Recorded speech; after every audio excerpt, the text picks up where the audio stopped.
Section 1. You will hear a man, Martin Hill, phoning an estate agent in order to find some accommodation. First, you have some time to look at questions 1 to 3.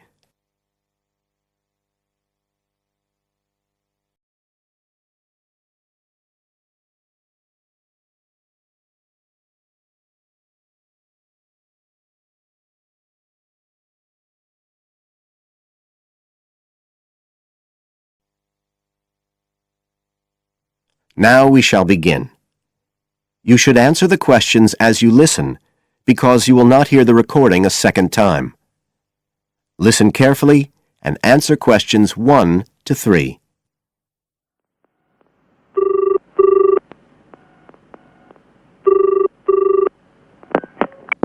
Hello, Brindle's estate agents here. How may I help you? Oh, good morning. I'm ringing to see what flats you have for rent at the moment. Right. Can I start by just taking your name, Mr. Hill. Martin Hill. Right. And are you looking for a flat for yourself or, a family, perhaps? Well, it's for 3 of us, myself and 2 friends. We're going to share together. I see. What about employment? Are you all students? Oh, no, we've all got full-time jobs. 2 of us work in the central bank, that's Chris and me, and Phil, that's the other one, is working for Hallam Cars, you know, at the factory about 2 miles out of town. I'll put you down as young professionals then. And I suppose you'll be looking for somewhere with 3 bedrooms? Yeah, at least 3. But actually, we'd rather have a 4th room as well, if we can afford it, for friends staying over and stuff. Is that with a living room to share, plus kitchen and bathroom? Yeah, that sounds good. But we must have a bathroom with a shower. We don't mind about having a bath, but the shower's crucial. OK, I'll just key that in. And are you interested in any particular area? Well, the city centre would be good for me and Chris, so that's our first preference. But we'd consider anything in the west suburbs as well, really. Actually, for Phil, that'd be better, but he knows he's outnumbered. But we aren't interested in the north or the east of the city. OK, I'm just getting up all the flats on our books. Now you have some time to look at questions 4 to 10 on page 39.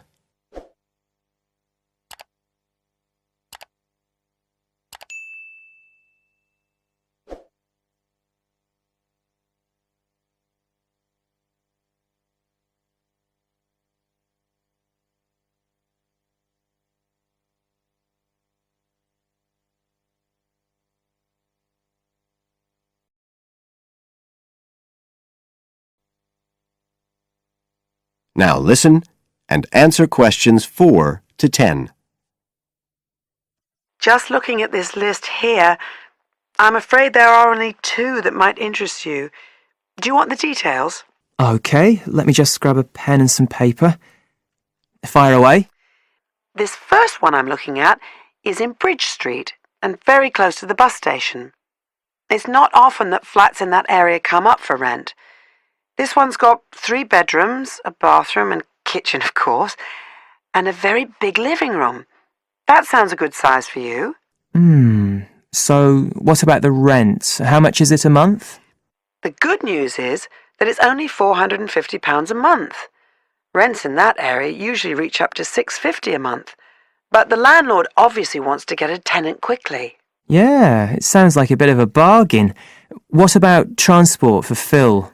Well, there'll be plenty of buses, so no problem for him to use public transport. But unfortunately there isn't a shower in the flat, and that location is likely to be noisy, of course. OK, what about the other place? Let's see. Oh, yes. Well, this one is in a really nice location, on Hills Avenue. I'm sure you know it. This looks like something a bit special.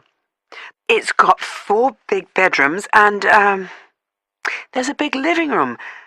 And, oh, this'll be good for you, a dining room. It sounds enormous, doesn't it? Yeah, it sounds great. That whole area is being developed, and the flat's very modern, which I'm sure you'll like.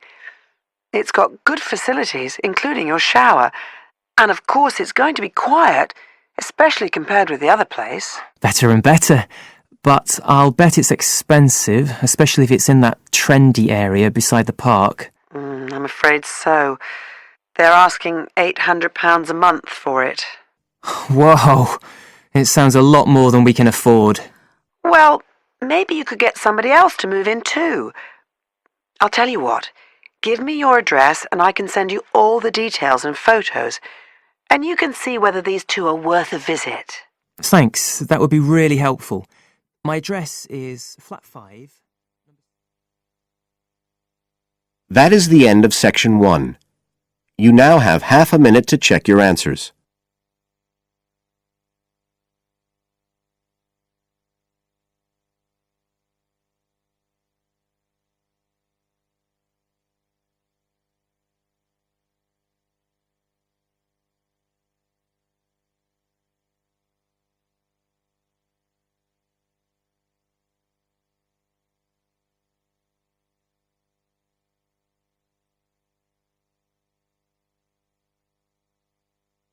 Now turn to Section 2 on page 40. Section 2. You will hear a tour guide welcoming a group of visitors to the British Library and telling them about the library and what they will see there. First, you have some time to look at questions 11 to 15 on page 40.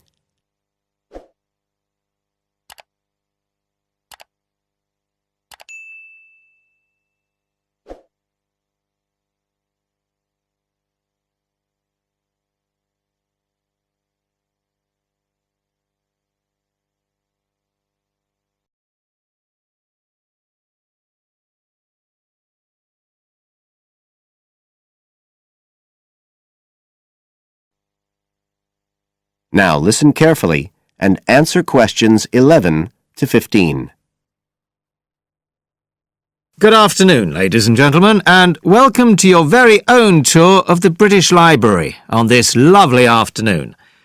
My name is Tony Walters, and I'm your guide for today. Could I please see your tickets for the guided tour? I'd also like to remind you that any tickets bought today do not include a visit to the reading rooms. I'm afraid we don't do visits on Fridays, or any weekday during working hours, so as not to disturb the readers. But if you do want to see those rooms, the only day there are tours is on Sundays. So, I don't want anyone to be disappointed about that today. OK? Thank you. Right, we'll start with a brief introduction. As many of you know, this is the United Kingdom's National Library, and you can see that this is a magnificent modern building. It was first designed by Sir Colin St. John Wilson in 1977, and inaugurated by Her Majesty the Queen more than 20 years later in 1998. As you can see, the size is immense, and the basements alone have 300 kilometres of shelving, and that's enough to hold about 12 million books. The total floor space here is 100,000 square metres, and, as I'll show you, the library houses a huge range of facilities and exhibition spaces. And it has 1,000 staff members based here in the building.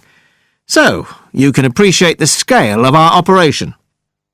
In fact, this was the biggest publicly funded building constructed in the United Kingdom last century. It is still funded by the government as a national institution, of course, and it houses one of the most important collections in the world. The different items come from every continent and span almost 3,000 years. The library isn't a public library, though. You can't just come in and join and borrow any of the books. Access to the collections is limited to those involved in carrying out research. So it's really a huge reference library for that purpose, and anyone who wants to consult any materials that are kept here can formally apply to use the library reading rooms. You now have some time to look at questions 16 to 20 on page 41.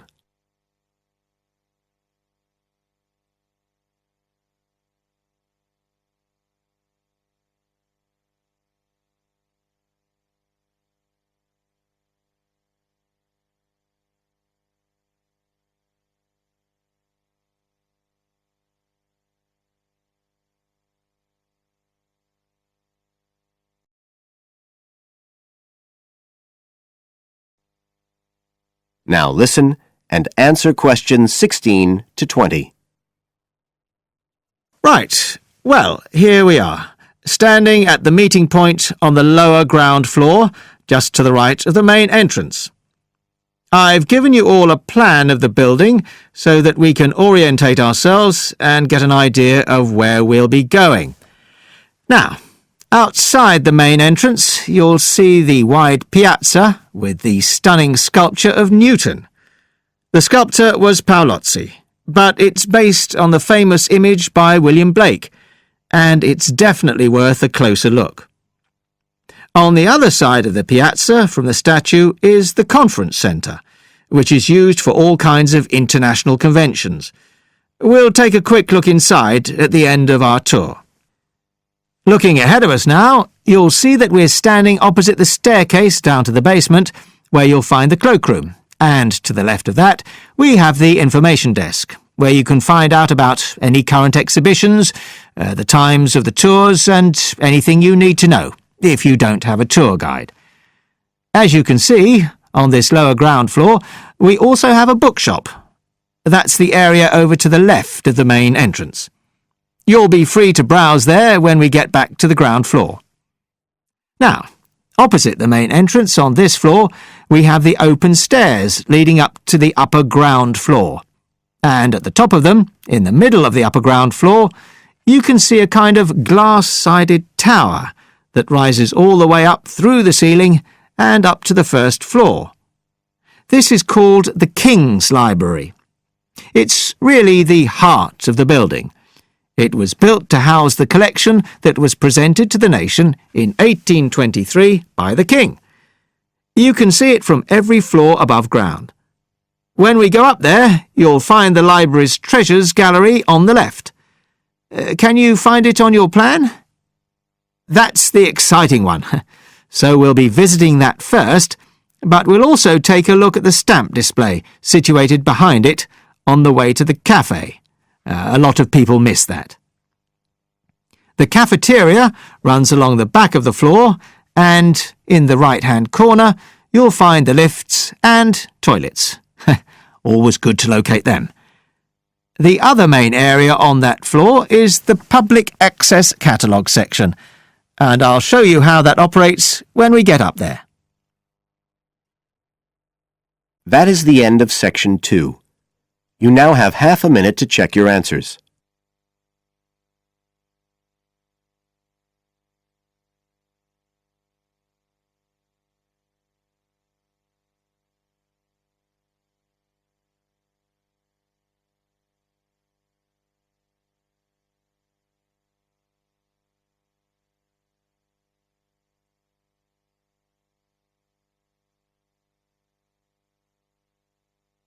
Now turn to Section 3. Section 3. You will hear a conversation between a student, Dave, and his tutor about a project that Dave has done about work placements. First, you have some time to look at questions 21 to 25 on page 42.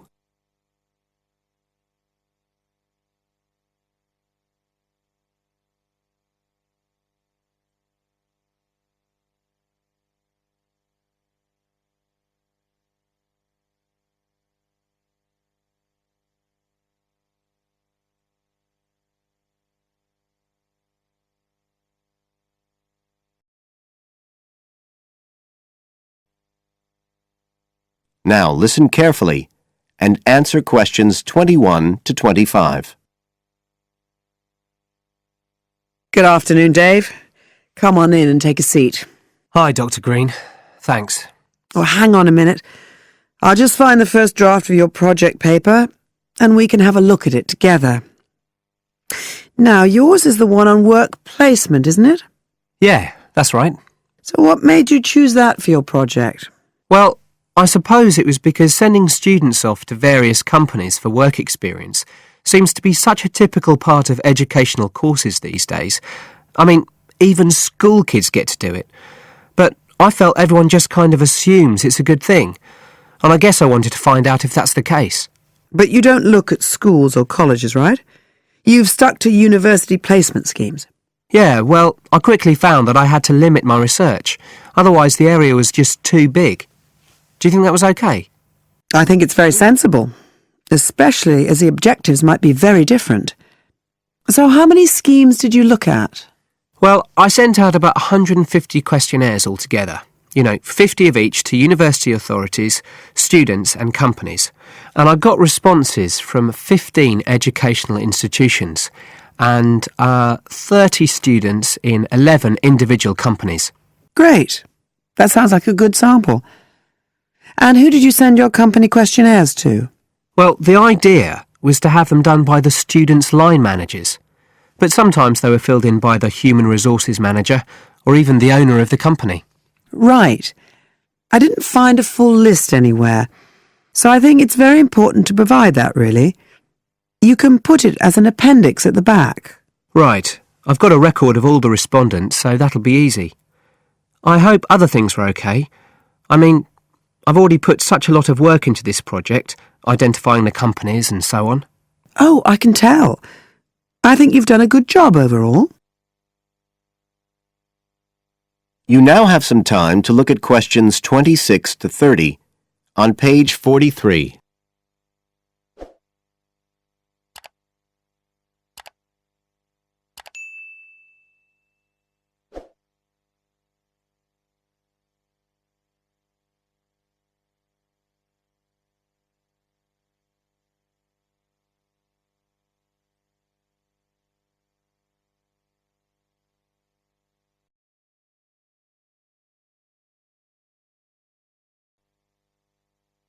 Now listen and answer questions 26 to 30. I thought your questionnaires were excellent, and you'd obviously done lots of background reading.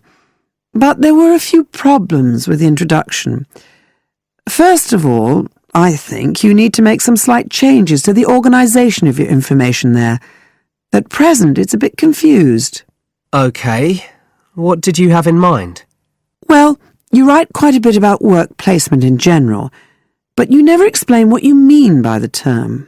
So you think I should give a definition? Exactly. And the introduction is the place to do it.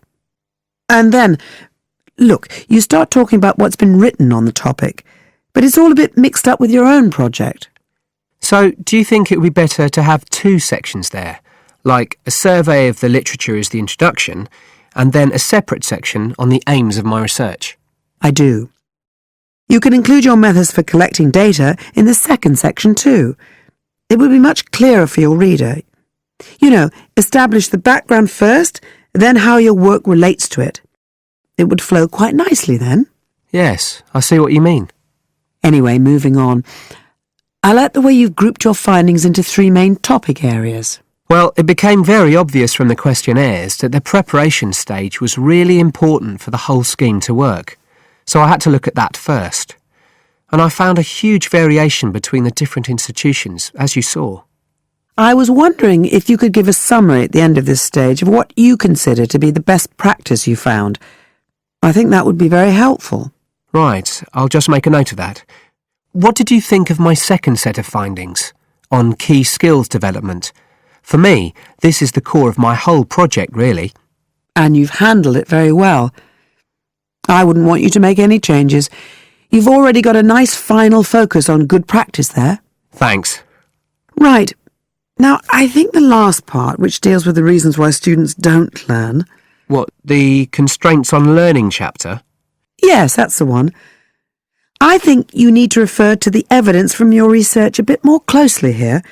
Maybe you could illustrate it with quotations from the questionnaires, or even use any extracts from a student diary if you can, and refer back to what you've written about good practice. That is the end of section 3. You now have half a minute to check your answers.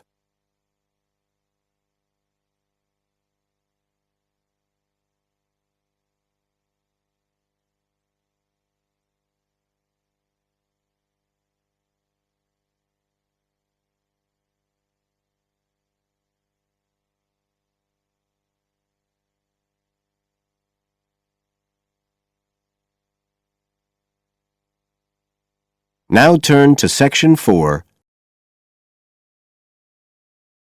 Section 4. You will hear a part of a lecture about learning and bilingualism. First, you have some time to look at questions 31 to 40 on pages 44 and 45.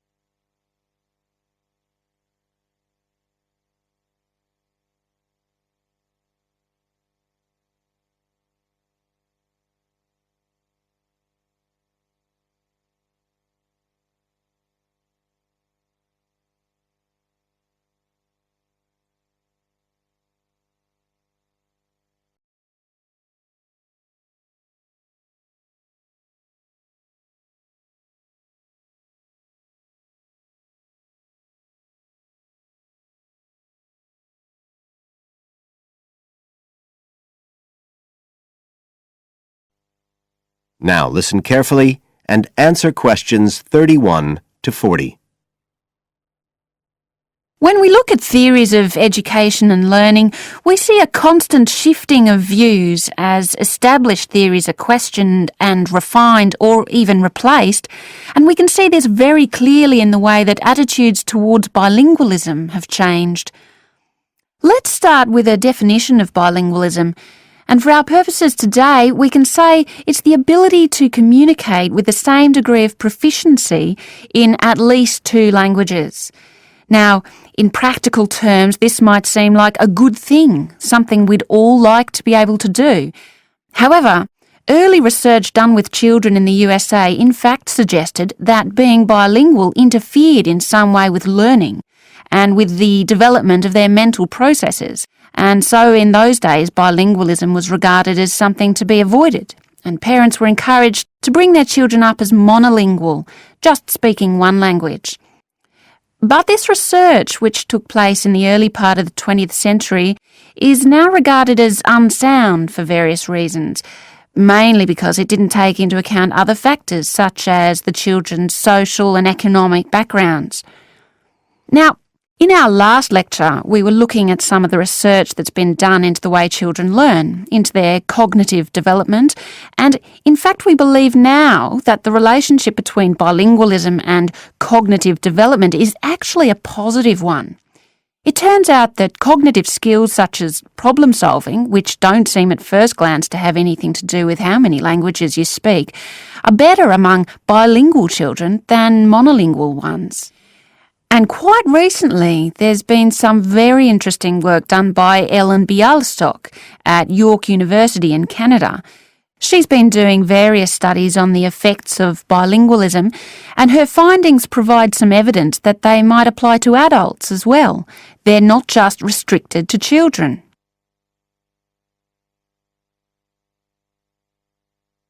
So how do you go about investigating something like this? Well, Dr. Bialystok used groups of monolingual and bilingual subjects aged from 30 right up to 88. For one experiment, she used a computer program which displayed either a red or a blue square on the screen. The coloured square could come up on either the left-hand or the right-hand side of the screen. If the square was blue, the subject had to press the left Shift key on the keyboard, and if the square was red, they had to press the right Shift key. So they didn't have to react at all to the actual position of the square on the screen, just to the colour they saw. And she measured the subject's reaction times by recording how long it took them to press the Shift key and how often they got it right. What she was particularly interested in was whether it took the subject longer to react when a square lit up on one side of the screen, say the left, and the subject had to press the Shift key on the right-hand side. She'd expected that it would take more processing time than if a square lit up on the left and the candidates had to press a left key. This was because of a phenomenon known as the Simon effect, where basically the brain gets a bit confused because of conflicting demands being made on it. In this case, seeing something on the right and having to react on the left. And this causes a person's reaction times to slow down. The results of the experiment showed that the bilingual subjects responded more quickly than the monolingual ones. That was true both when the squares were on the correct side of the screen, so to speak, and even more so when they were not. So, bilingual people were better able to deal with the Simon effect than the monolingual ones. So, what's the explanation for this? Well, the result of the experiment suggests that bilingual people are better at ignoring information which is irrelevant to the task in hand and just concentrating on what's important. One suggestion given by Dr. Bialystok was that it might be because someone who speaks two languages can suppress the activity of parts of the brain when it isn't needed. In particular, the part that processes whichever language isn't being used at that particular time. Well, she then went on to investigate that with a second experiment. But again, the bilingual group performed better. And what was particularly interesting, and this is, I think, why the experiments have received so much publicity, is that in all cases, the performance gap between monolinguals and bilinguals actually increased with age, which suggests that bilingualism protects the mind against decline. So, in some way, the lifelong experience of managing two languages may prevent some of the negative effects of ageing. So that's a very different story from the early research. So what are the implications of this for education? That is the end of Section 4. You now have half a minute to check your answers.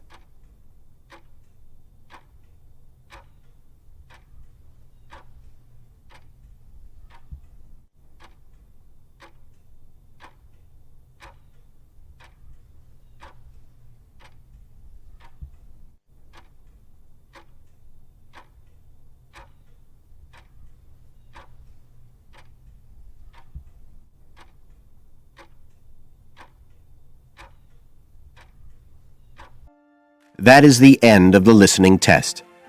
You now have 10 minutes to transfer your answers to the separate answer sheet.